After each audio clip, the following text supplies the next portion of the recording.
I began to feel a feeling I hadn't ever felt before. The front desk at the library called 911. It was so good how fast they got me to the hospital. As I was in the ambulance, I kept telling them, please save me. I have 7 children and I have 23 grandchildren. I said, save me. They made me feel safe, like I was going to be okay. My mom's like, well, do you want me to drive you to the hospital? And I said, no, call 911. Firefighters came in first. And then the ambulance came in, and they're like, go ahead and lay down. And I was scared. At that point, yeah, it was time to have the baby. I heard a big bang, ran back to the horses, and Crystal Blue had kicked a gate with her back foot, and it was stuck. When she kicked, it was extended out.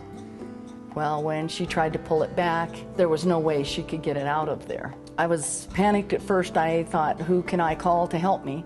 Then this wonderful voice came around the corner, said, how can I help you, ma'am? Kyle was diagnosed with cancer in February of 2000. When Jeff found Kyle on the St. Baldrick's website, we thought it was pretty cute that he had selected to shave his head in honor of Kyle. He was so used to being bald that he thought it was pretty cool that the firefighters picked him as an honoree and to raise money for St. Baldrick's and childhood cancer in his name. It wasn't like I'd been really sick.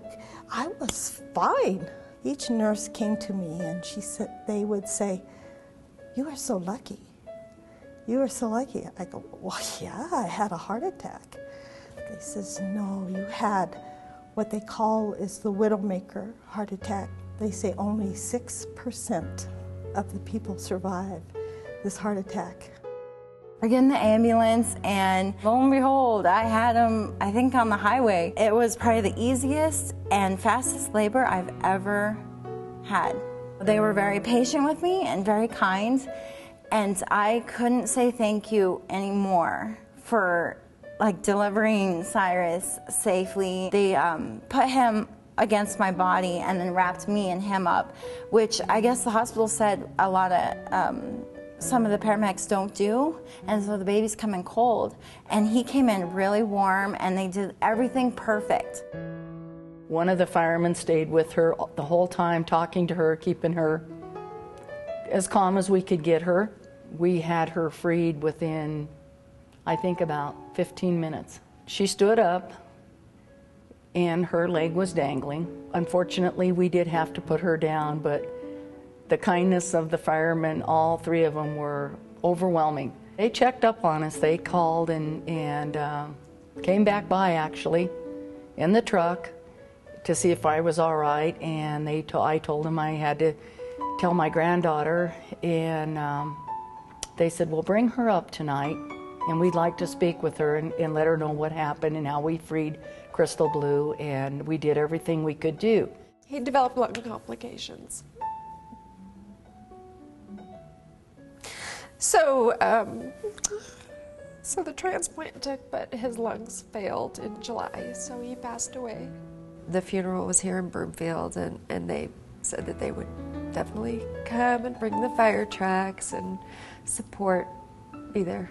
And they did. They were standing in the back, and it was kind of bittersweet to see the fire truck when we pulled up, and it was pretty neat, the support and love that they provided, yeah. They made me feel safe, like they were one of my sons taking care of me. What can you say to somebody that saves you? There's almost no words to be able to tell somebody how they take care of you. There couldn't be kinder young men to come and help. A big giant thank you for brightening up Kyle's life. It was a really special day for him. So I thank them for that, for giving him that experience. I don't know what I would have done if the firemen hadn't came when they did. I just thank goodness that they were so quick and helpful, and it was very comforting to know that how fast they responded and how kind-hearted they were. People like them who are so compassionate, and they really do want to help. Like, they'll do anything they have to. They're very calm and supportive, and it makes you feel like, okay, even though I'm in a situation that might be a little uncomfortable for me right now, you know, they're not judging you. They're there to help you. And that's exactly what they did. They gave her apples, and we gave her a little bit of grain, and just made her feel like maybe it might have been the last minutes of her life, but she was special. They healed our hearts.